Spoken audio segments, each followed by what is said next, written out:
Tonight is the DelCOG 2023 Annual Meeting. My name is John Kowalko. I am the current president of the Board of Directors. We're really excited to have everyone. We are going to have a wonderful event. We have some wonderful speakers here tonight. Common Cause of Delaware Executive Director Claire Snyder-Hall is here.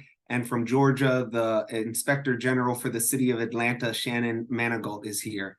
I also want to really thank everyone who helped organize this event.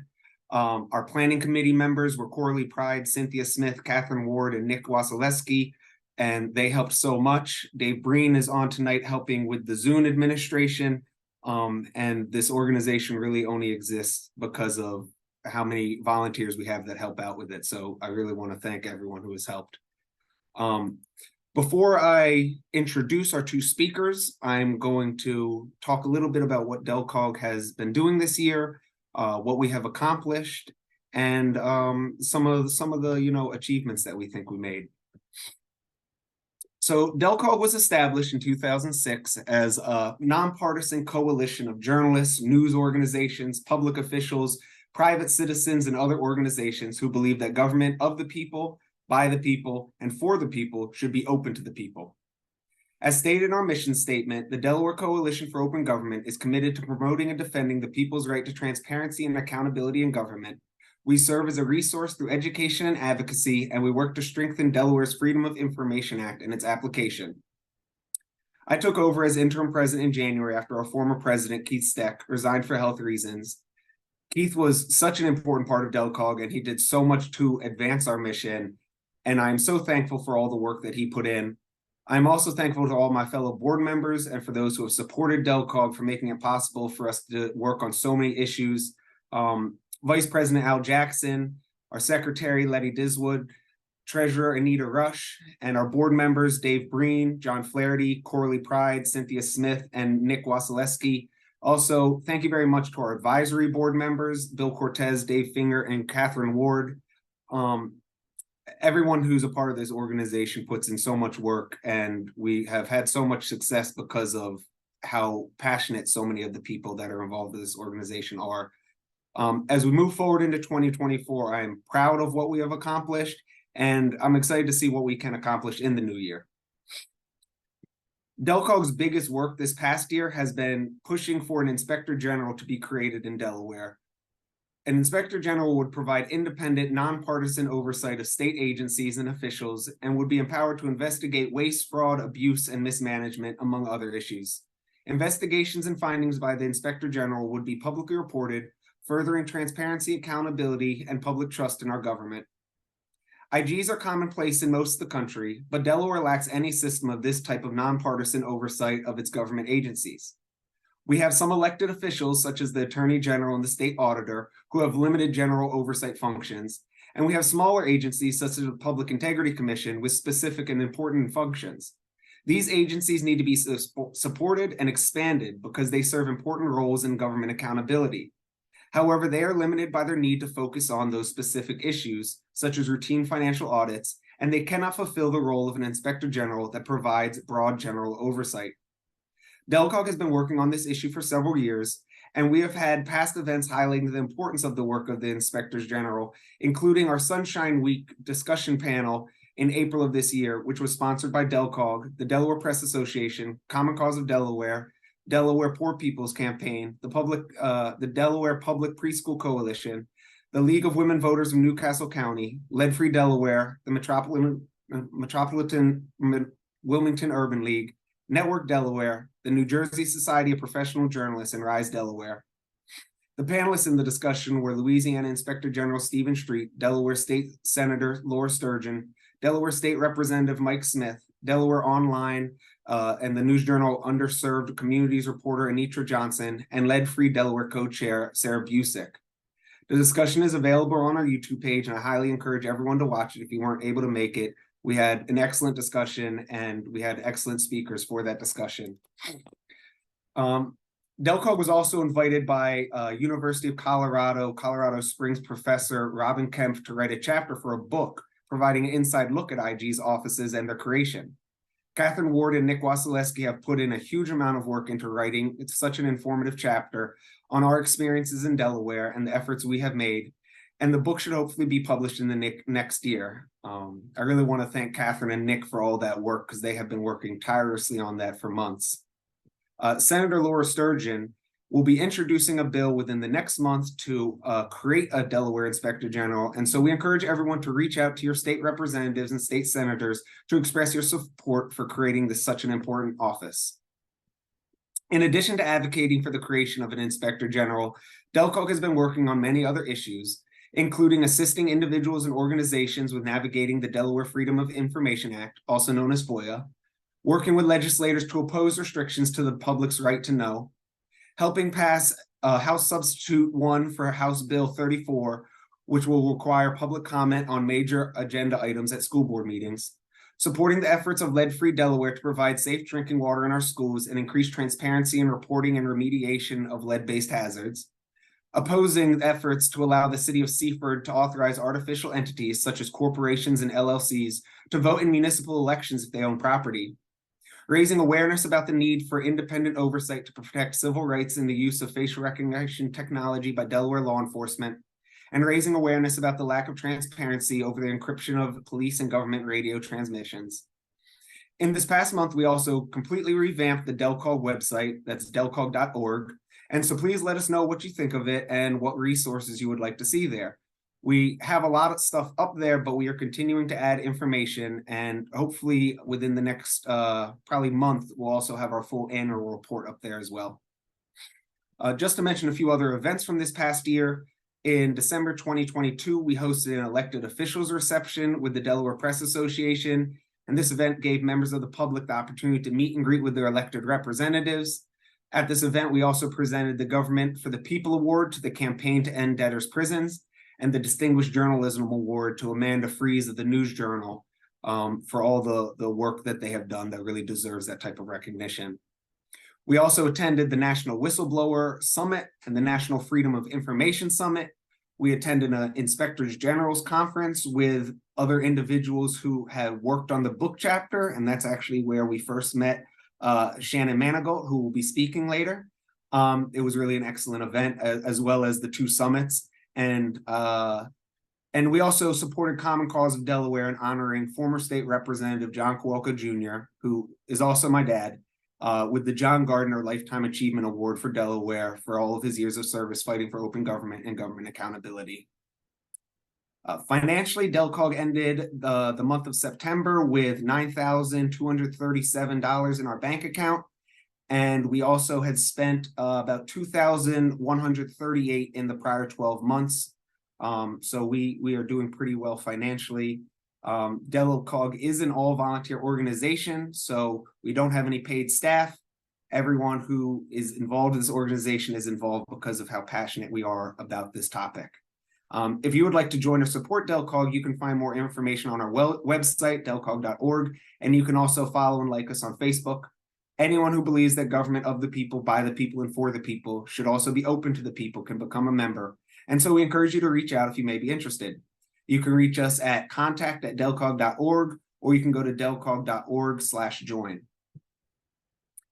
So once again, I just want to thank everyone who supports open government, everyone who has assisted DelCOG in advancing the people's right to know and to be informed about their government.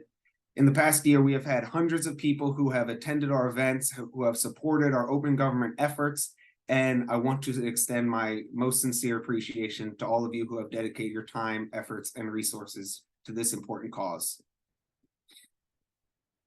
Now I am going to move it over to Claire Snyder-Hall. I'm sure you've heard enough from me already, and Claire is going to give us a really excellent presentation.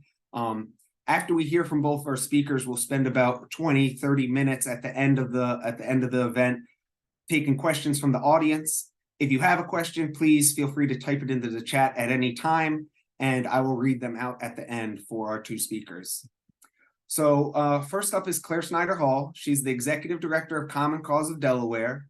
She has really been a passionate advocate for her whole life. She has written books, she has taught classes, she has advocated for stronger democracy, for more fair and accountable government, She was a member of the faculty of George Mason University for 12 years, and she has a PhD in political science from Rutgers and a BA from Smith College.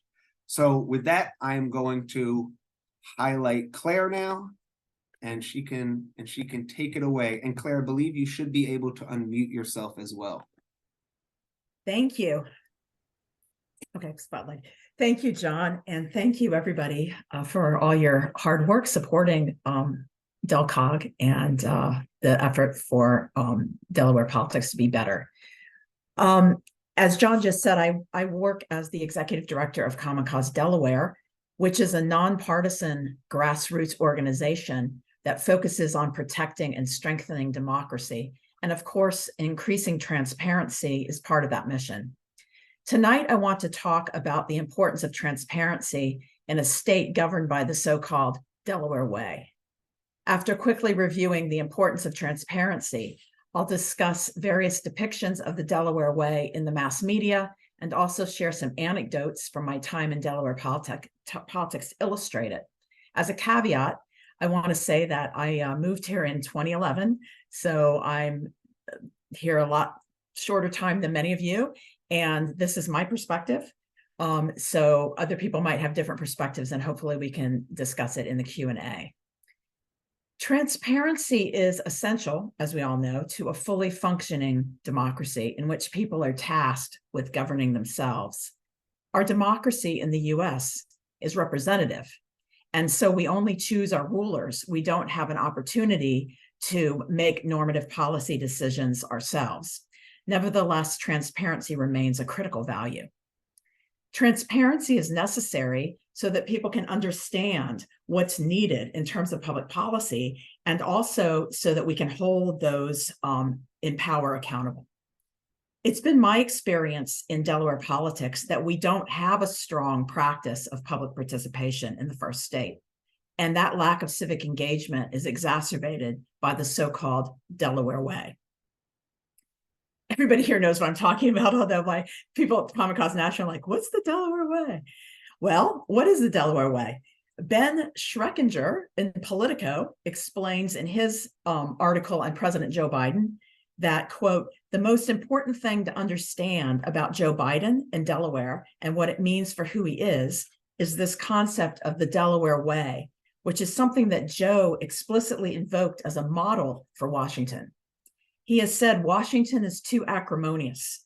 The Delaware Way is a much cozier way of conducting politics, a much less adversarial way. It's about bringing people together or being bipartisan, reaching a consensus agreement. In Schreckinger's view, however, the Delaware Way is essentially cronyism. The LA Times refers to the Delaware Way as, quote, the clubby collegial way of doing politics that Delaware, and especially Wilmington, its most populous city, has long embraced. The local political culture even has its own name, the Delaware Way. And Biden, with his unshakable faith that personal relationships prevail over partisanship, is the Delaware Way on steroids, unquote. The News Journal explains it this way, quote, we are so small, the line goes, that we can get all the right people in one room and get things done.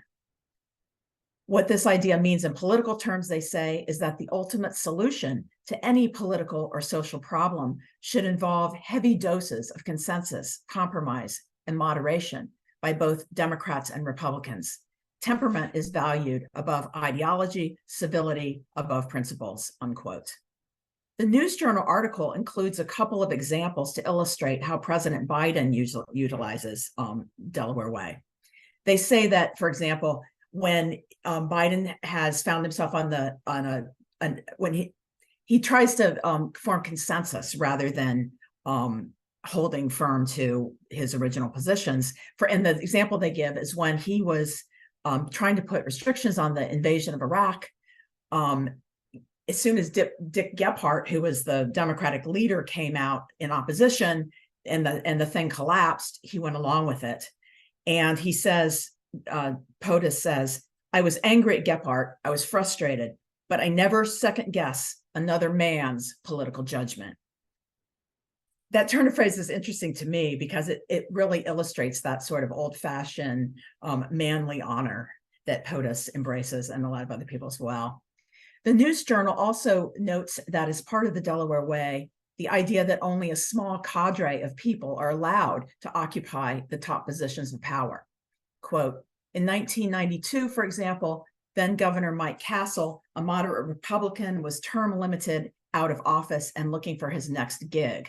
Meanwhile, Democratic Representative Tom Carper, a moderate who was the prototype of a third-way Democrat in the early 90s, was tired of Congress.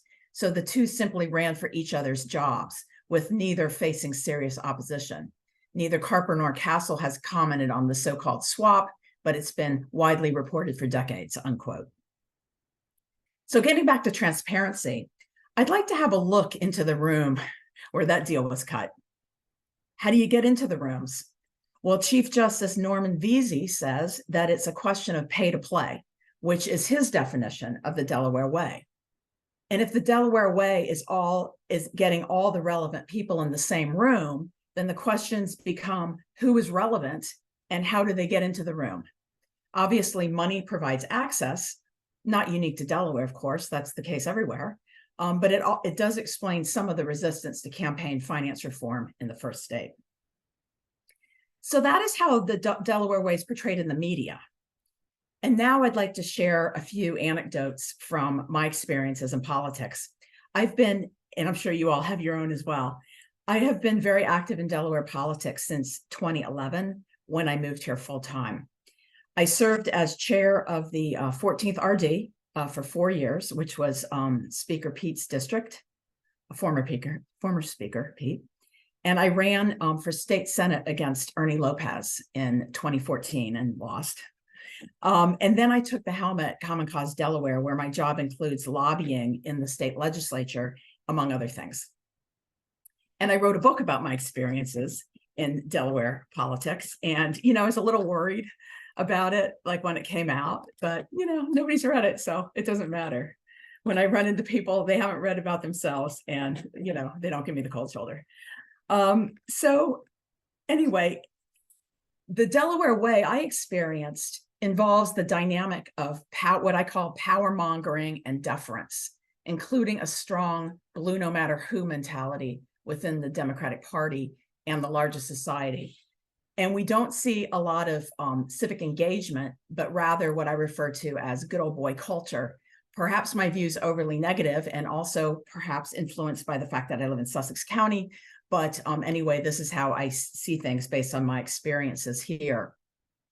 So let me give you a few examples. One of the strongest mentalities I've observed is this idea that you should never call out anyone in public, right? Never expose anything, keep it all hush hush, which clearly goes against the mission of organizations like DelCOG and Common Cause Delaware. As a political ally puts it, quote, "This is Delaware. You make a phone call. You don't go public. I mean, everyone knows each other, right?" Well, I guess that depends on who you consider a part of the imagined everybody. Another political acquaintance of mine who used to be a high up officer in the Democratic Party used to always say, quote, "We have access, so we don't speak publicly, right? We don't have to resort to things like petitions and letters to the editor because we just meet with our representatives behind closed doors." And of course, if the secret meeting gets nothing, if there's no adequate response, it's imperative then that you remain silent to protect, quote, "our incumbents." Right, because our incumbents are entitled to rule without accountability. In fact, we're not allowed to ask them questions in public forums or see what they're saying in their emails. And of course, I mean, I'm not trying to, have a negative cast on all of our representatives, but there's definitely some that are in this way of thinking. The incumbent protection, it comes to redistricting, right? The entire process is geared around incumbent protection, not making sure that communities of interest have the ability to send somebody who represents them and their voices to Dover. It's a fiefdom. And that's why Vice President Biden once quipped at the Jamboree, "I need a permit from Pete Schwarzkopf just to get into this county." And that's a direct quote. My problem years ago was that I never got that memo. And I thought it was normal to try to, engage publicly with your representatives. And I mentioned the former speaker's name in a letter to the editor, asking him to oppose the death penalty. And that, that started off a year of craziness. And he went totally ballistic about that. We'll just leave it at that, though, because you can read the book if you want more details on that. The former speaker also went after one of his House colleagues on the same basis, outraged that his colleague spoke publicly about things that should have been kept behind closed doors, acting like an activist when he's an elected official, because there's activists and then there's elected officials, and the elected officials don't need to worry about what activists say. In fact, I was in a Zoom meeting with somebody, another person who shall remain nameless, and she or he actually said the quiet part out loud, quote, "We don't care about emails that come from members of activist organizations. We just ignore them." Wow, is what I thought. That must be why it seems that a lot of times in committees, people aren't really listening when you have your 2 minutes to talk, or possibly 1 minute. But at least things aren't so bad as they were for me in graduate school when my dissertation advisor would open his mail during graduate student presentations. Anyway, there's this definite disconnect between elected officials and the public in a lot of spaces. And I think that's part of the Delaware way. Consider this example. I ran into a Sussex County bigwig at Legislative Hall one day, and I asked him who he was supporting for lieutenant governor. Now, this was back in 2016, and there were 6 people running, and I was curious. So I said, "So, who are you supporting?" And he says to me, "Oh, I'm waiting to see who John wants." And I said, "What?" I said, "The lieutenant governor runs as a totally separate, election. What do you mean?" And he said, "Ah, you and your voting. That's not how it works here. John decides. He chooses." And I was like, "What are you talking about?" And I just was kind of scratching my head and thinking, okay. But I guess what he was saying is that party operatives and the few who do vote in primaries generally tend to defer to the governor. And of course, this begs the question of how come everybody knew who the governor was going to be before the election. And I'm not suggesting any kind of like fraud or any, rigging or anything like that. I'm just saying that it's kind of like everything's preordained, right? We don't have competitive elections a lot of times, although that's definitely changed recently. So party operatives are expected to toe the line, which leads to what I refer to in my book as habits of deference, right? And the dynamic of power mongering and deference, where people are expected to just kind of go along with whatever the powers that be are ordaining. And I term it, based on my experiences in Sussex, good old boy culture. And by this, I mean the hidden networks and the unofficial deciders. It's like Pete having breakfast every morning with his friends and calling it Leg Hall South, right? It's oyster eat, where women aren't allowed in the room, but that's where every male politician and, good old boy goes to eat their oysters, right? It's a retired state senator telling me, quote, "In Delaware, there are Democrats, Republicans, and fire companies." And when he told me that, I was like, yeah, I was new. I was like, "What are you talking about? Like, well, how can," and I said, "Well, what can I do as a woman given that?" And he said, "Well, why don't you join the ladies auxiliary?" I was like, okay, I don't think I have time for that during the campaign. So anyway, what I've come to understand is that he's referring to what I consider an unofficial network of good old boys from both parties who secretly call the shots. Not in a conspiratorial way, but just like it's who's in the room, right? It's who's making the deals. It's the Delaware way, and dare I say the word, patriarchy. And it's toxic to democracy. Hidden networks, private conversations among the well-heeled and the well-connected, secret organizations, phone calls and backroom dealing, undisclosed reasons, pay to play. I don't have any easy prescriptions for cultural change, but I do know that none of this can thrive in the sunshine. None of this can survive full transparency. And none of that should be immune to the efforts of DelCOG and Common Cause Delaware and a lot of other organizations that seek to protect and strengthen democracy in the first state. Thank you.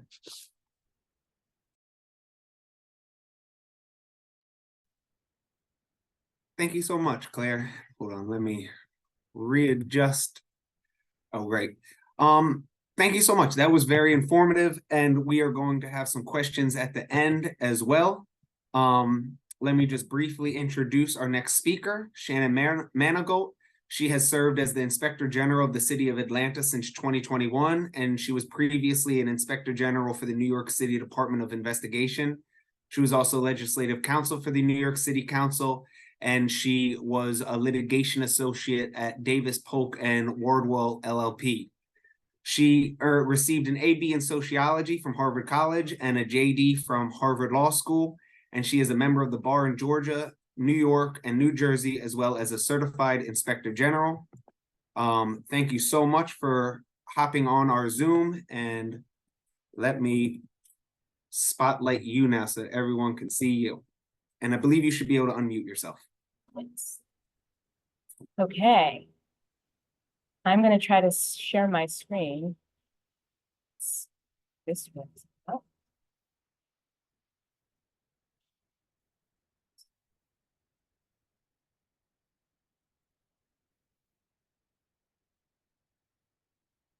Okay, can you see my screen? Yes. Yes, okay. Well, thank you. Thank you very much for that introduction, John. And thank you, DelCOG, for having me. It was really a pleasure for me to meet John and Catherine and Nick at the colloquium this spring, talking about inspectors generals and the various kind of challenges. And I had actually read some about the efforts in Delaware for the colloquium. I'm very much a nerd when it comes to all of the work in this field. And so I have regular Google alerts for everything Inspector General related across the country. So I followed a little bit of the work and the efforts. And so I'm really pleased to be here tonight to talk a little bit more about my experience in Atlanta and a little just generally about the world of offices of Inspector General. So there's a saying in the IG community, if you've met one Inspector General's office, you've met one Inspector General's office. And that quip is meant to highlight the really great variation within the pool of offices of Inspector General, from everything from the scope of jurisdiction to reporting structure to even level of access. But there really are some kind of core principles and fundamentals about offices of Inspector General that are worth noting. And indeed, those form the core of what you all are seeking. That was part of John's introduction. So the offices of Inspector General are really meant to prevent, detect fraud, waste, abuse, misconduct. And sometimes it says mismanagement, sometimes it says corruption, but that real core function. We're here to promote economy, efficiency, and effectiveness. And ultimately, both our presence in the jurisdictions that we serve and the work that we do is all then meant also to bolster public trust in government. So we have that as kind of our kind of core set of guiding principles. For the most part, offices of Inspector General in the modern take have been guided by the Federal Inspector General Act from 1978. This act really kind of formed the kind of foundation for the IG system at the federal level, where every agency has a federal inspector general. There are kind of different levels of presence in the state and local level. So numbers here represent, besides the federal, which is a given, represent the information that I've gathered, because like I said, I'm a nerd about these things. And so if you have anything different, John or anyone else from DelCOG, do let me know, because I'll update all of my materials. But from what I've been able to gather, there are about 9 different inspectors general of full statewide jurisdiction. And the distinction there is full statewide as opposed to being a specific department within a state. Same thing goes to the municipal level. That 17 represents the number of kind of citywide jurisdiction for municipalities in the US. It doesn't include Montreal IG, who we're also in good contact with. We try to stay close and have open communication between us cities. And then there are a host countywide and then state, county, and specific municipal departments across the country. As John noted, I came to Atlanta having spent time as an Inspector General for the New York City Department of Investigation. DOI is kind of the exception to what I've said before about state and local IG's offices really being kind of playing off of the federal IG Act, because the Department of Investigation goes back all the way to 1873 from the Tammany Hall era. And while it was called then the Office of Commissioners of Account, that same institution has become the modern day New York City Department of Investigation. So I don't know how familiar you all are with kind of old New York City politics.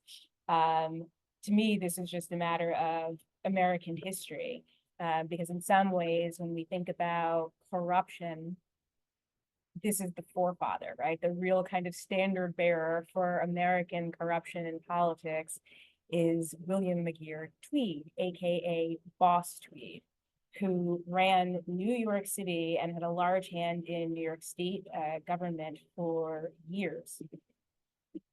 He ended up being taken down. If you are not familiar with Boss Tweed, I highly encourage you to look him up. The Wikipedia, if you don't want to read a full biography, and there have been full biographies about him, you can do the shorthand of Wikipedia. It's worth the read. The extent, the full kind of depth and breadth of the corruption from Boss Tweed and the culture that he created of corruption in New York City is really kind of without precedent. And while there have been some successors, and we've seen some, and I'm going to talk about some in a little bit of time in the next few slides, it really did kind of set all of the things that we think about in terms of public corruption and graft, in terms of needing to pay in order to get jobs, needing to pay in order to get city contracts, the inflation of bills, so that then there were kickbacks. I mean, in some ways, it really does speak to what Claire was describing, the kind of party operatives, as you had the Tammany Hall ring in the upper right-hand corner. In this case, though, not so hidden networks of the deciders, and certainly kind of good old boys there. But where Claire was making the distinction that there was not a kind of pay-to-play insider network, this was very much a pay-to-play network. I'd love to be able to say that that commissioner of accounts that then became DOI was responsible for taking down Boss Tweed, but as I said, it was really the kind of political pressure that came to bear from the host of these cartoons. New York Times had been running a series of exposés, but it was the political cartoons that were running in Harper's Weekly that ended up kind of turning the tide of feelings against him. And he's famously reported to have said that it really wasn't the New York Times scrutiny, right? I don't care a straw for your newspaper articles. My constituents don't know how to read, but they can't help seeing them damn pictures. And so you see these images that speak to the extent of the influence, right? The thumb in the bottom right-hand corner over New York City. This is the viewpoint from New Jersey looking in, the entire city under his thumb. I mention all of this, kind of walk down memory lane, because the core of this is that while no, the Commissioner of Accounts didn't stop Boss Tweed, the Commissioner of Accounts was established because of Boss Tweed, and that standard of having corruption and a possible scandal then be the impetus for the birth of IG's offices is something that's happened again and again. And most recently, for our purposes, in Atlanta, actually most recently in a cityway in Dallas. As I said, I keep tabs on these things. But in Atlanta, since I'm here in Atlanta, what prompted the office was a series of indictments released just several years ago now where you had members of the highest level of City Hall involved in largely procurement-related schemes, but ultimately you had individuals who were all perpetrating a fraud against the city of Atlanta. And so while the investigation had gone on for a few years, it ended up surfacing with the public issuance of the indictment of this individual who was a contractor who'd done a considerable amount of business with the city. It turns out part of the reason that he did so much business with the city was because he had paid upwards of $3 million in bribes in order to get that work. And there were other individuals who were involved, but also other individuals were involved with their own levels of scheme. So this is a deputy chief of staff who received funds in exchange for steering city contracts. We had the CFO, who was also indicted this time. This is the one exception. It wasn't procurement related, but other old school graft where he was using city credit cards in order to buy personal items. And the kind of colorful example was that he had ordered weapons that he, in having them delivered to City Hall, attributed them to be purchased by Atlanta Police Department, but they were not. They were for his own purposes. So he has the only person who was part of the raft of federal indictments whose trial is actually still outstanding. It was supposed to happen this year, but it was postponed. Other figures involved, the director of human resources at the time, who played a very significant role in the mayor's campaign. This was the person who had received the large majority of the $3 million having spent in bribes from the contractor. That was part of the first slide. We had the city's chief procurement officer, because if you talk about procurement, naturally, no one's better positioned to impact procurement than the city's chief procurement officer. And he too was involved in taking bribes in order to steer city contracts. Commissioners of agencies were spared. So this is the head of the Atlanta Department of Watershed Management, where she too received gifts and work on her home in order to steer city contracts to this contractor, who was supposed to have gone to trial in May of this year, but just 1 week before his scheduled trial ended up pleading. And so received 5 years for his issuance of bribes in order to receive these city contracts. So in the aftermath of all of these indictments, the city of Atlanta took a number of intermediate stopgap measures. But ultimately, the thought was that there needed to be a more holistic approach to address all of the findings from this wave of indictments. And so a blue ribbon panel was assembled, this task force for the promotion of public trust, where it had prominent members of civic institutions and educational leaders and judges and other professionals. And the thought was, what can we do to more effectively review and possibly reform the city's existing oversight structure?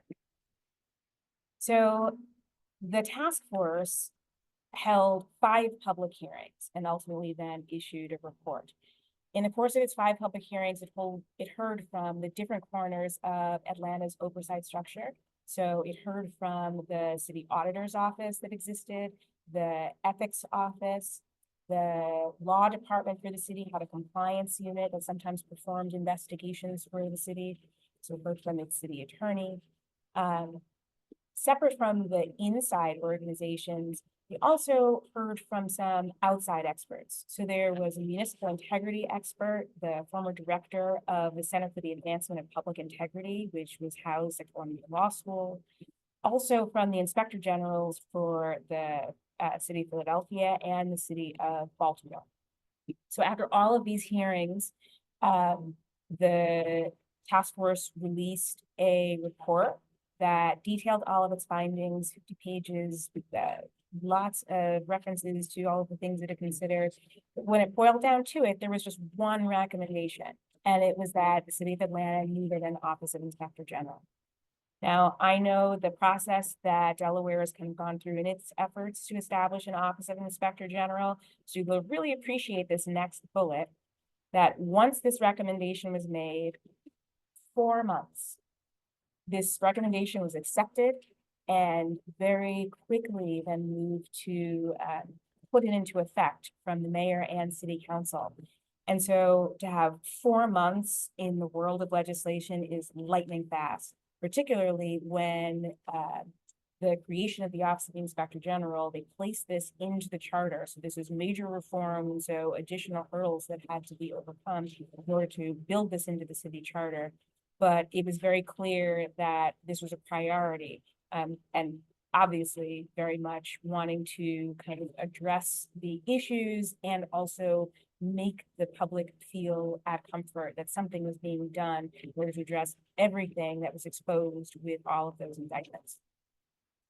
So this is what they created. And the most important part of the slide is, without question, at the top, it's the governing board.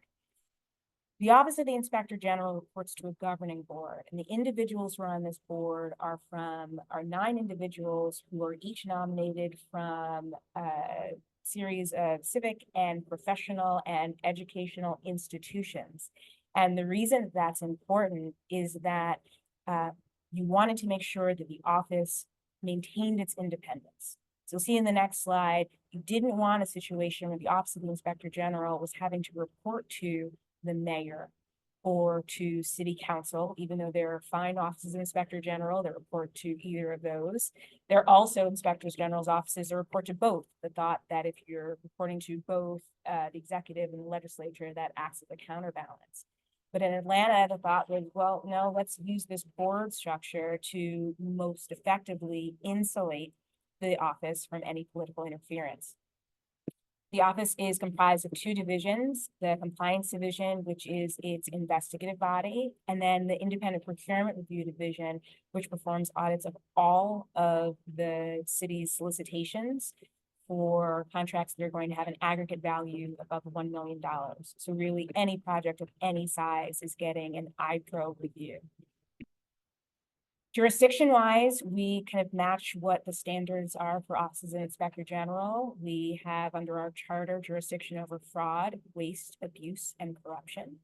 And that's by really anyone who is playing an active role in city governance. So that's city employees, elected officials, city boards, associations and authorities, commissions, etc. And yes, the E stands for etc. This is a term that's actually used in Atlanta legislation, which infuriates one of the members of my office that the E is actually part of the acronym, but it is what it is. And also city vendors.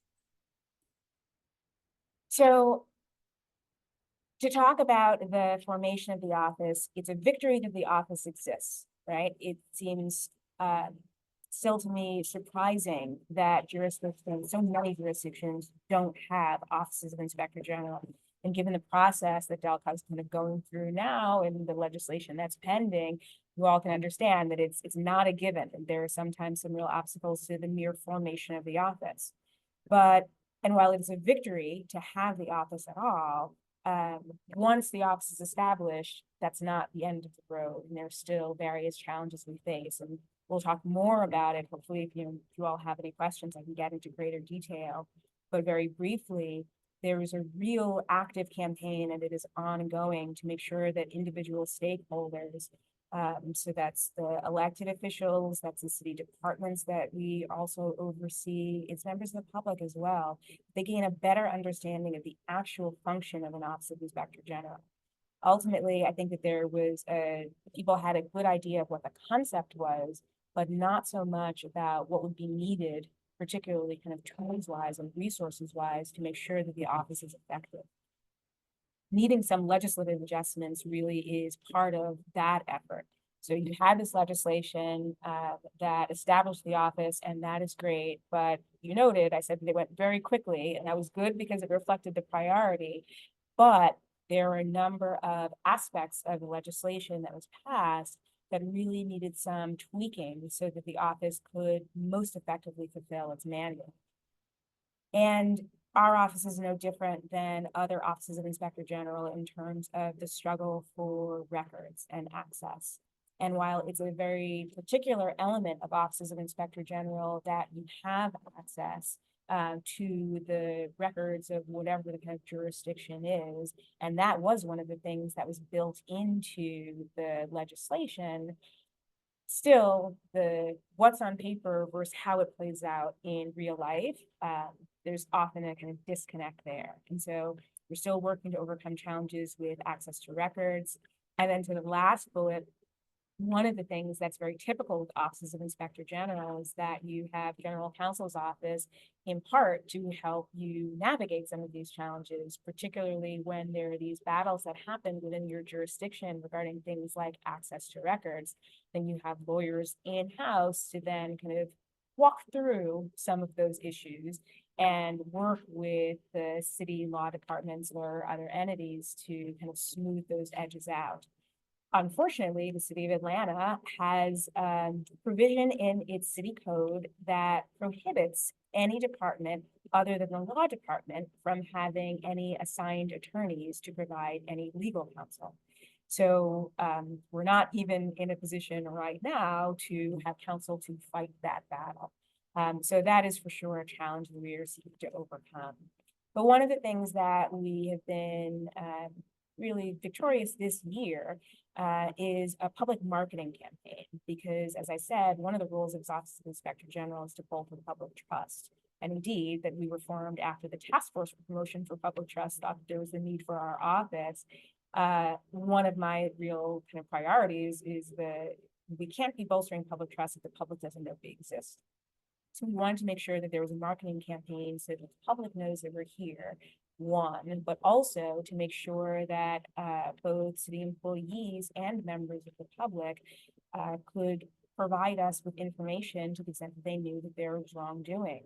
Our office, like all offices of Inspector General, rely very heavily on tips. The Association of Certified Fraud Examiners says in its kind of annual study that it's tips that's the leading detector of fraud. And so what we want to do is make sure everyone knows that we are here so that they can let us know if and as they see issues, both city employees, but then also members of the public as the users of city services. So I look forward to questions. Thanks you again for having me, and I'll give it back to you, John. Thank you so much. That was very informative, and I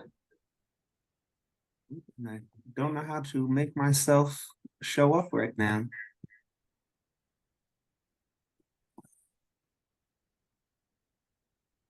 Yeah, so you guys can hear me for right now. Hopefully, as we're talking, Dave can help me out, get Claire and me spotlighted as well. And I've noticed some people have started leaving some comments. There we go. Have started leaving some comments, and so please feel free to leave any other comments or questions in the chat, and I will read them out to everybody. Oh, great. So I think we might as well get started actually with a question right here for Shannon, which is, will copies of that training deck be made available? Sure. Okay. Yeah, absolutely. Yeah, because that was a very helpful overview of what Inspector General is and does in the history. Oh, I couldn't spotlight myself because I didn't have my video started. Look at me. This is why we have Dave here helping me out. All right, so to get to some of the other questions, I want to start with Claire and ask, just how does Delaware compare to other states in your understanding in terms of government transparency? In 2015, the Center for Public Integrity ranked Delaware as one of the least transparent states. I believe we were 48th out of 50th in terms of transparency. Have you seen any changes in that time, and how would you judge our transparency currently? Well, I think there's a lot that needs to be done, and I'm hopeful because I haven't seen it yet, but there's FOIA. Well, you guys probably have seen it. The FOIA legislation that's being put forward by Senator Townsend for the upcoming session. But I know that it's very, there's a lot that needs to be done in terms of, first of all, beating back attempts to gut FOIA by putting in big loopholes and so forth, which has been done which was attempted in the last couple of years. making it more affordable for people to be able to get and more timely for people to be able to get the information that they need. There's a lot of room for improvement, as you know.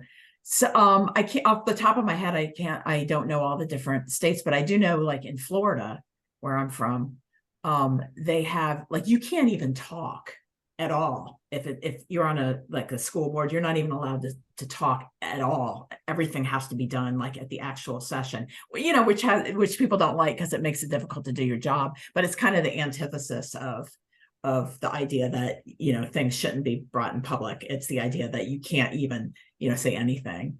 So, I mean, I think there's a range of different approaches, but I hope that we can really strengthen Delaware's FOIA this year. And going over to Shannon, can you please provide examples of how an Office of the Inspector General can bolster public trust in government? Sure. So I like to give an example. So I think about our work in terms of kind of three real categories. It's, you know, kind of prevention, and then investigation, and then enforcement. And one of the things that we do for prevention are anti-corruption lectures and training for city employees, and ultimately will make it to city vendors. And one of the things I say during the anti-corruption training are that the part of the prevention is just knowing that someone's looking. And so that and the deterrent effect of the existence of the office should help keep bad actors from engaging in some misconduct. And that's not going to be everyone, right? But the example that I usually give is, think about it as a kid walking into a candy store who might be inclined to, you know, fill the pockets without any money, right? That kid might be a little less inclined to do that if the owner is sitting there, you know, eagle-eyed watching. There's someone kind of in the rows dusting that's not really dusting. There's cameras, there's mirrors in the corner, as opposed to the candy store where the owner's just sitting on a stool behind a newspaper, right? The mere fact that you know someone might be watching and that you might get caught helps act as a deterrent. And so part of the bolstering of public trust is that people see, okay, yes, that office is there. And so maybe then there's going to be some kind of, you know, police action, and feeling the comfort of the fact that we are looking at these issues.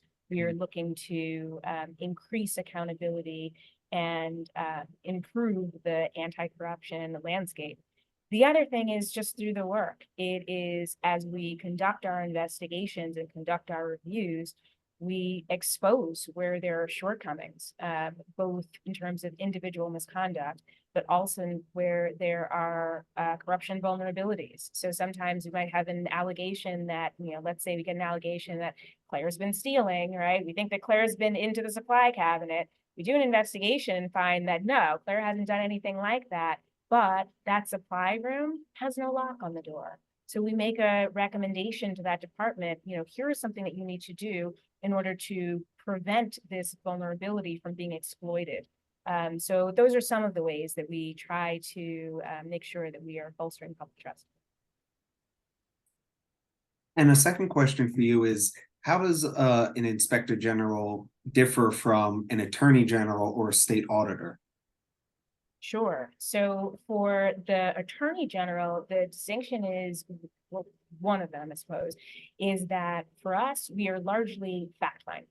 So whether that's the kind of procurement-based audit function of our office, or it's us doing our investigations, that we are gathering facts and then largely turning them over to various entities for them to take the either disciplinary, administrative, or criminal actions that are deemed appropriate. So often IG's offices are partnering with Attorney General's offices in order to bring charges if those charges raise to the level of certain state law violations. The Attorney General's office, you know, it's a Venn diagram, and so there could certainly be some overlap. There are consumer protection and other kind of investigative features done by Attorneys General without question. and then they're able to prosecute them. But we have the kind of specific focus on fraud, waste, and abuse that is a little different than the lens for an attorney general. And then with auditor shops, whether it's a state auditor or city or anyone else, it's a shared mission of fraud, waste, and corruption. And I was really coming from DOI, we had kind of that as the tagline. When I came here, the city auditor's office individuals use that as part of their signature line. Fighting fraud, waste, and abuse. It's like, hey, that's our line. That's Inspector General line. But it really does point to the kind of overlap in mission there, but it's about approach. So audit is different than an investigation. I could go on about kind of what that is. They work in a way that's complementary. And in fact, our charter kind of anticipates that there's going to be cooperation and collaboration. So it specifically outlines that if we're conducting an investigation and find that there's a need for an audit, we should make a referral to the city auditor's office. Likewise, if the city auditor's office and the performance of the audit finds that there's something that needs specific investigation, it should make a referral to our office. So that's both built into the law, and that's actually how it's been playing out in practice. So our offices work together for a common goal. And going to Claire, I'm going to go right to Cynthia's question, as she just said. How do you think that Delaware can deal with some of the gatekeeping that is sort of inherent in the Delaware way?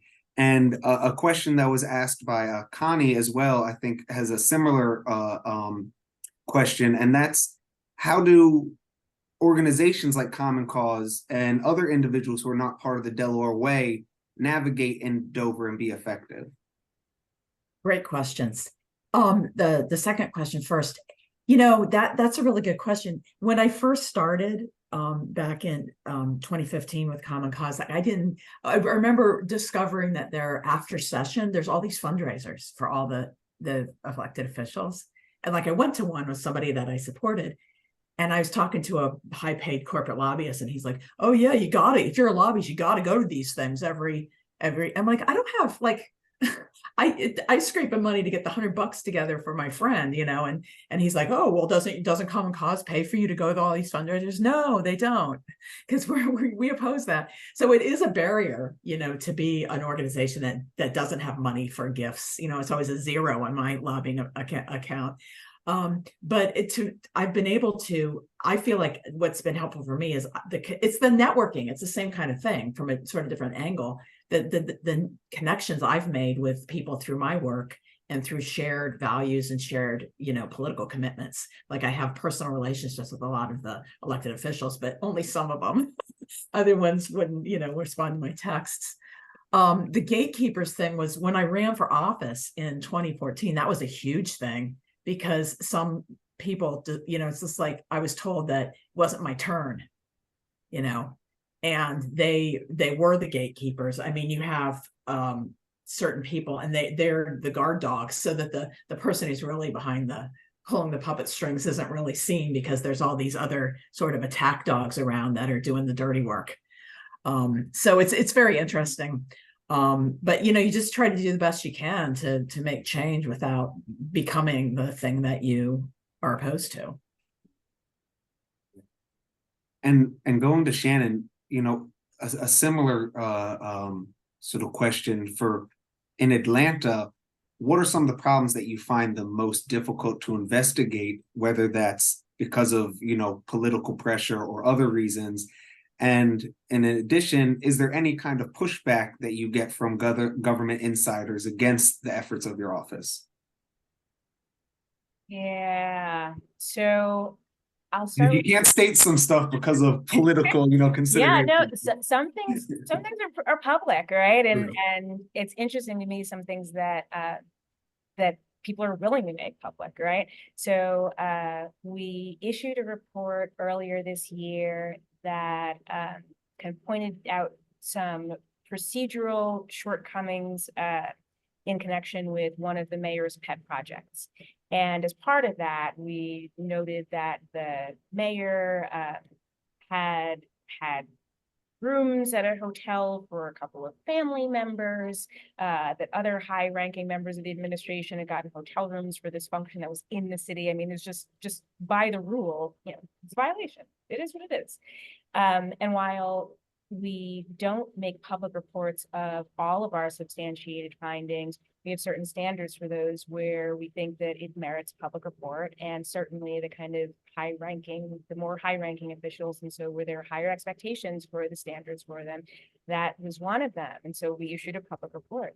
And during a council meeting, a council member was indignant because we issued a public report, which meant we then had a press release that went along with it, because that's how it works, because you're trying to let members of the public know, because this is what we're here to do.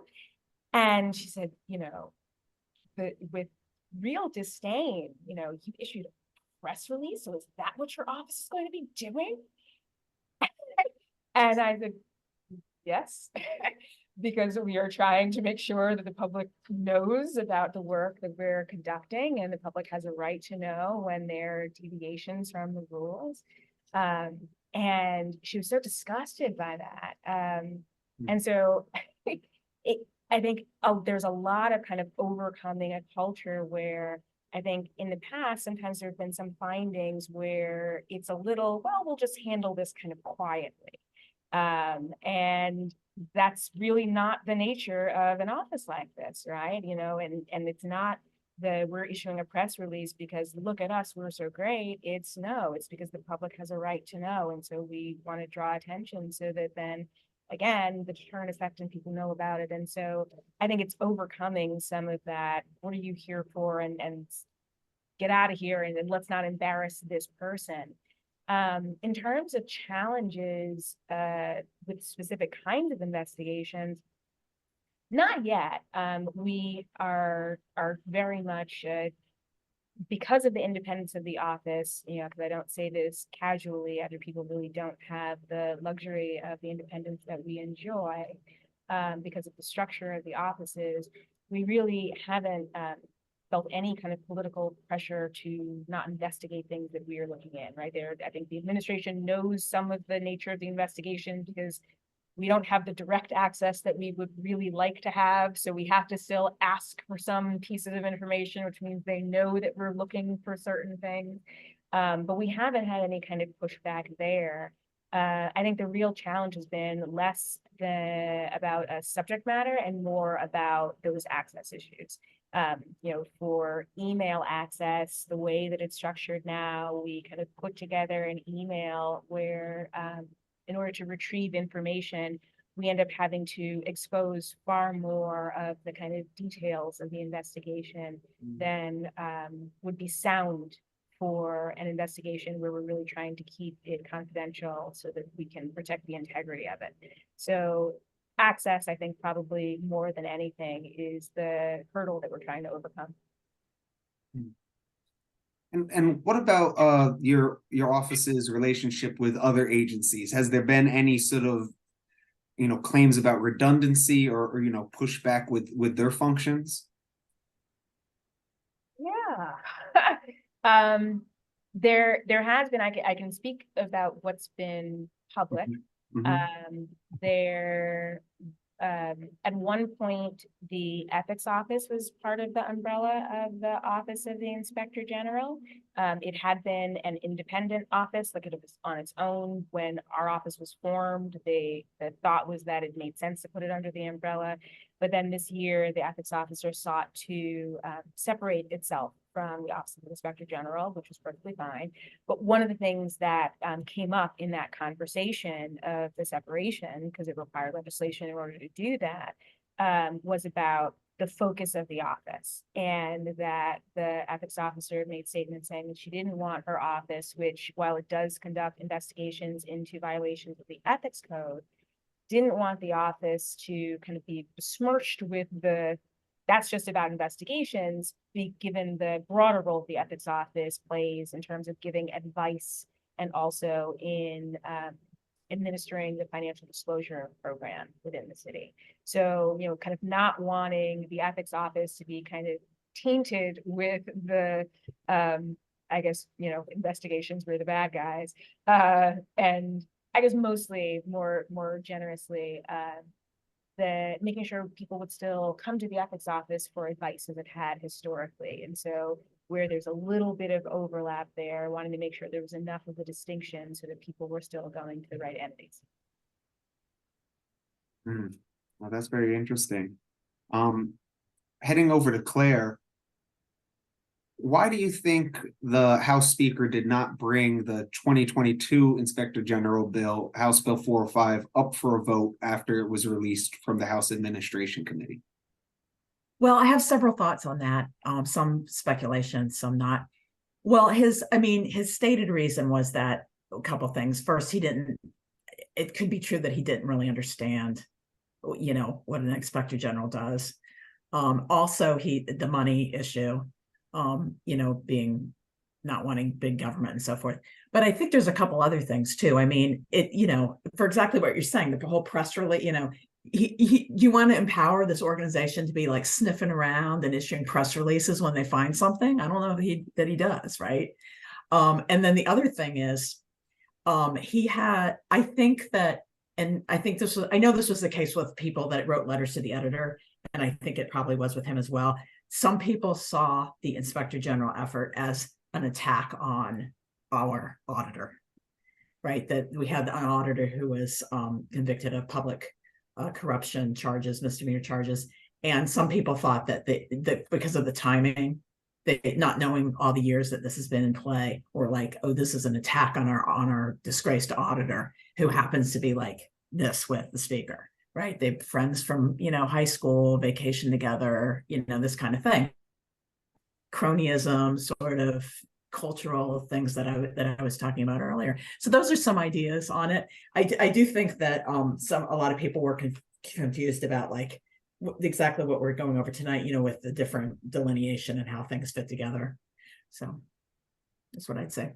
Yeah. And I mean, I think your answer really ties together a lot of what both you and Shannon have talked about tonight, with some of those issues of cronyism and gatekeeping, and especially that idea that we have certain public officials that really don't like to be exposed, even if they have done something wrong. And sometimes they'll even admit that something they did was wrong, but they still don't want that kind of public scrutiny, public reporting on those issues. I remember my dad got started in politics when he was kicked out of a committee meeting, and the committee head at the time said after he kicked my dad and another man out of the meeting, he said to the reporters, "Do not report on this issue." And of course, all of them filed a story the next day because he said that. But one point I wanted to ask Shannon about that relates to what you just said, Claire, is the funding concerns.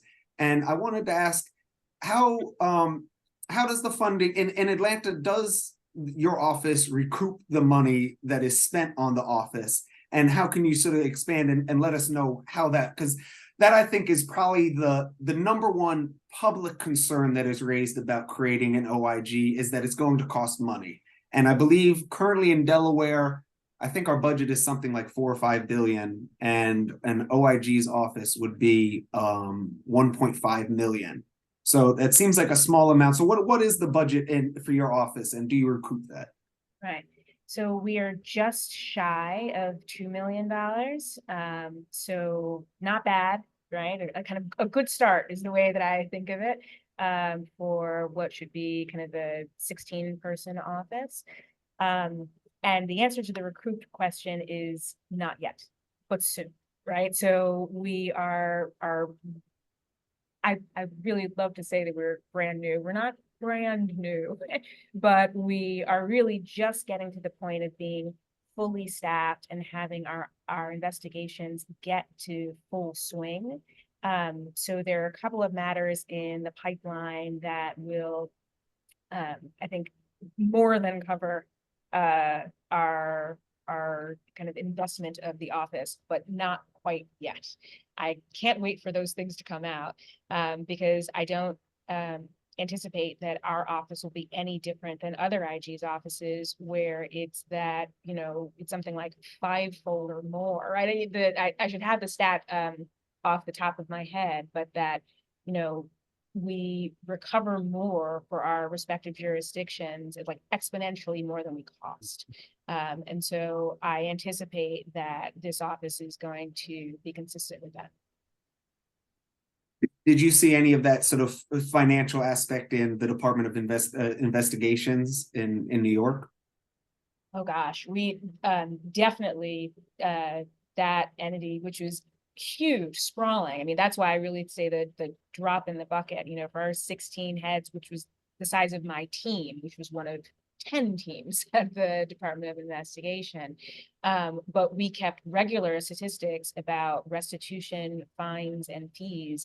And yes, even for an entity that their budget is, you know, many millions of dollars, without question, they're bringing in that. I mean, I think the largest fraud that in modern history perpetrated against the city of New York resulted in, was detected by the Department of Investigation and resulted in a $500 million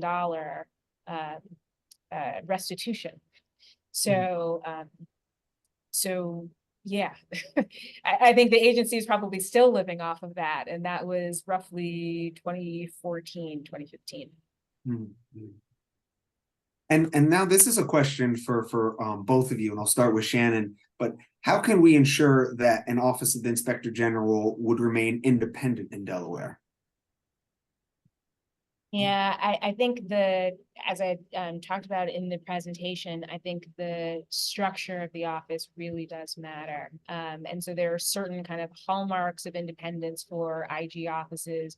So one is the reporting structure, you know, in the ideal world, and nothing's ideal, but you don't then report to the entities that you would then be investigating, right? So you don't want to have you investigating the kind of either executive or legislature, if then and then you have to then go to them and have them have any control over the kinds of work that you're doing. So reporting is one thing, but then direct control is another. There's indirect control in the form of budgeting. So while we have this great structure where we report to the governing board, and so we have the insulation from politics there, we don't have guaranteed funding under the charter. So that's another independence kind of hallmark, where some jurisdictions are guaranteed, at least as a floor for their funding, some percentage of their jurisdiction's annual budget. So that then you don't have your jurisdiction, you know, saying, sure, we give you all the powers, but little by little siphoning off the money from your budget so that you can't effectively do your job. So I'd say if you can get the funding to be guaranteed, that would be great. If you can get it structured where you don't have to kind of report substantively to the people in responsibility, that's great. And then the other kind of hallmarks of independence tend to be the kind of set terms for the inspector general who's chosen, so that then removal only for cause, so that can't be kind of done at whim, and appointment by outside individuals. So again, some of those are typical protections for independence. Mm-hmm. Yeah, and I just want to say real quick that I like the fact that you brought up the budget, because we've seen that in Delaware with the Public Integrity Commission, for example, where the budget has been never increased and actually decreased in several years. And I think they have 2 staff members for an agency that really is vital to democracy. Claire, please go ahead. I was just going to say, I mean, I don't know what I have to add to that really great response. The only thing I would add is, you know, I think there needs to be like a public education campaign around it as well, even, I mean, after it's established, because, I mean, if you're trying to transition to a more democratic culture and a culture of engagement, which is what I advocate, you know, and not have this, what I was describing, this, and I was just, John, when you were talking a moment ago, it just occurred to me, when we were working on filibuster reform at the national level, the Democrats kept saying they were going to have a family conversation. There's going to be a family conversation. And I mean, and that's exactly like what you were saying with your dad and another man getting kicked off. Well, we won't talk about this. We you know, we've punished you and we'll keep it private. You know, it's this kind of familial sort of way of relating to people, as opposed to, which might be better than, you know, what we're seeing with the toxic, you know, cutthroat culture we have in Washington now. But getting the idea that it's good to expose things, it's good to investigate, that the public what needs to know, getting those kinds of ideals out there and trying to get slowly get people on board with it, just so that there'd be public support for it, not the other side saying they're power hungry, they're putting their nose where it doesn't belong, we were elected, so we should be able to do whatever we want. You have to constantly counter those types of self-interested messages that get out there with a sort of a public and democratic set of values. Absolutely. There, just to add to that, the Association of Inspectors General, which is the professional organization that really kind of streamlines the professionalization and standardization for state and local offices of Inspector General, provide certifications. And as one of the certification course for the Inspector General course, there's a whole segment about the press and how important it is to engage with the media, because it's reaching those members of the public. It's right. If you're having to do battle with city departments and city elected officials, that's one thing, but you really do need the public on side, because then when you have some of these disputes, when you have the electeds looking to shave the budget or reduce some elements of your power, then who's there to support you? But if you have public support, because there is, as you said, Claire, that understanding about what you're doing and appreciation of the good that's coming from the office, then it makes it that much harder for the elected officials to try to do things to hurt the office. Yeah. Well, thank you. But yeah, I think those are really important points. And I think that goes to the need for what DelCOG needs to do, even if this office is created this year, that there's still a lot of work for those who support open government, those who support government accountability, to keep fighting and to keep pushing for the recognition of this office, and to make it so that the public depends on it so much to get that kind of government transparency and that trust, that they don't want to lose that. Going to Claire, what are some of the issues in Delaware that you think really highlight the need for an inspector general in our state? Well, what are some concrete issues? I mean, the how decisions get, one example, like it'd be interesting to know like how decisions get made on what projects get funded and what don't get funded, right? That'd be some, because it's not just the legal stuff, but also decisions that aren't like, as we've said, as Shannon said, and we all know, right, that things that aren't illegal or whatever, but just how did that decision get made? Putting some light on that, why was that bus stop shut down, for example? So. And I guess we need to start wrapping up. So I'm going to ask one last question to Shannon, and just what effect do you think your office has had in Atlanta so far? Well, we've bothered a few people. so that there's that. Gosh, I think that when I have conversations with people who aren't aware of our office, right, who had nothing to do with it, or outside of kind of city politics, and I describe what the office is, the overwhelming response is, "That's amazing. I'm so glad you're here. That's great." And my attitude to that is like, tell a friend. But I think it's, as people know that the office is here, I think there really is a lot to be said for how assured people feel that we're there and that we're watching. And I expressed to members of our office a certain sense of urgency in getting some of our reports out, because we've got these great projects and we want people to know about the good work that we're doing. And we want some of our findings to come out so that the next person who might be looking to do the same thing doesn't do it, right? Like all of the good that comes from us doing our work and then sharing the findings of our work. So I think we're slowly making an impact. There was a piece of legislation for procurement, because all of the contracting in the city ends up going through legislation in the city of Atlanta, where our independent procurement review team had conducted its review, and there was basically no attention paid to it by the council members. But a member of the public, actually the person who lost the contract, came and pointed out various parts of our report. So yes, the person lost the contract and was trying to gain it back, but then we pointed out some real deficiencies in the process, and those would have been ignored but for these handful of stakeholders bringing attention to it. And so because they brought attention to it, I know that the council members are now paying more attention. And so little by little, we're making an impact. That's wonderful. I think we're going to have to end it there because we're about out of time. I could continue to ask Claire and Shannon questions all night because you are both just so intelligent and really experts in this field. And I want to really thank you both so much for being here and speaking with everyone. I will be putting this recording up on YouTube, hopefully by tomorrow, if not by the day after that. And I will mention very briefly, I believe Frank mentioned a few times about that Delaware is the only state where we do not have the ability to vote on constitutional amendments. And we're also one of the few states that doesn't have the ability to directly get a measure on the ballot from the public. And I know that Claire and Common Cause have been working on that issue.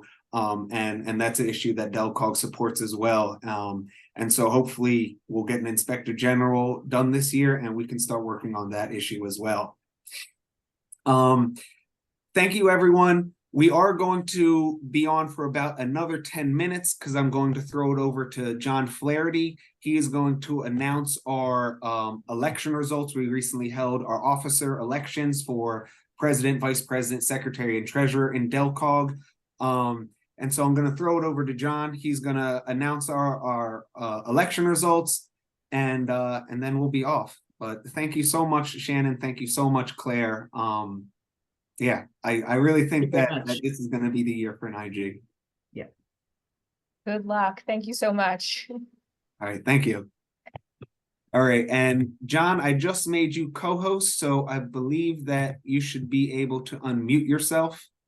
Okay, can you hear me yet, John, Mr. President?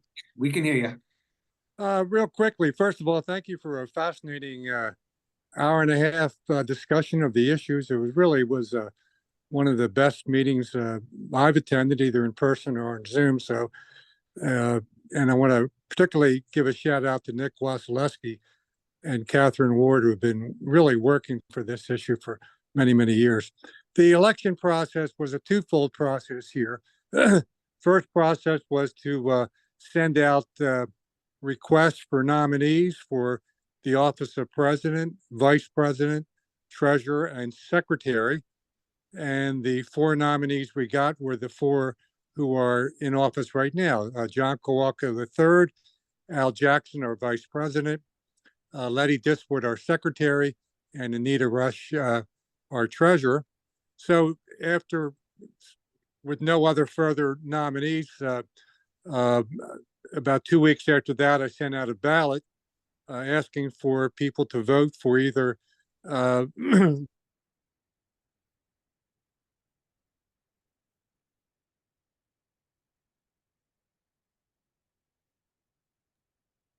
John, we may have lost you.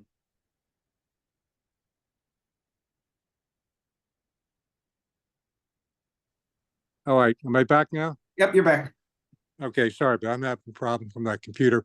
But anyway, the elections, the results came in, and the ballots, the results were as follows: John Kowalko III as president for a full term, Albert Jackson as vice president, Letty Diswood as our secretary, and Anita Rush as treasurer. So that's the results of the elections committee report, Mr. President. All right. Thank you so much, John. You know, I'm honored to serve as president again. And I'm very excited to be working with Al, Letty, and Anita. Yeah, everyone in this group really does so much work. John does so much work as well. And I think we're going to have a lot of successes this year. I'd encourage everyone to visit our website, visit our Facebook page, go to the City of Atlanta Inspector General website. They really have a wonderful website, a wonderful Facebook page. Like and follow them. They give updates about what's happening in Atlanta, as well as just updates about other issues important to government transparency.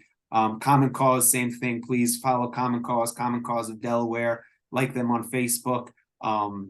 Yeah, they really do amazing work in the state of Delaware, and I'm really excited to see what we can accomplish in this next year. Thank you, everyone, for coming, and that's all.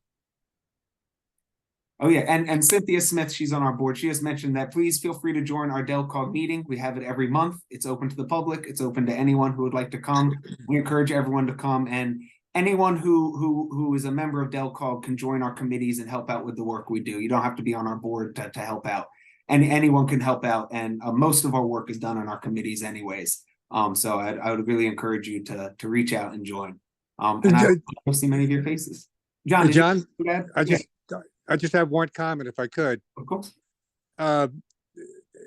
Regarding our January meeting, I would like to have on the agenda Sam Waltz, who's been a presence in Delaware politics for about 50 years. He sent me a very thoughtful email about the benefits of possibly having in-person meetings in the future.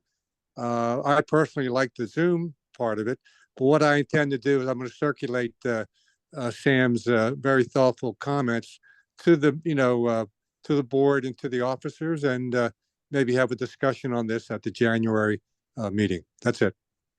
Yeah, wonderful. Thanks. Yeah, and our hope is that we will be able to start having in-person meetings. We certainly won't be ending the ability for people to join, to view, and to participate on Zoom. But there's it's never the same when you're not in the same room able to talk to each other. So hopefully we'll be able to do that soon. And we'll have some, food and drinks as well for people as well when we do start that back up. But that is a hope for the next year. All right. Well, thank you everyone for joining us. Thank you for being interested in this topic and for doing everything that you do to make this state better. Thank you to Claire. Thank you to Shannon. Thank you to everybody who's involved with DelCOG and everybody who supports open government in Delaware. Together is really how we get things done, how we fight back against the Delaware way, how we work in the public's interest, and we're really going to have a lot of success going forward, I think. So thank you, everyone. Have a great night.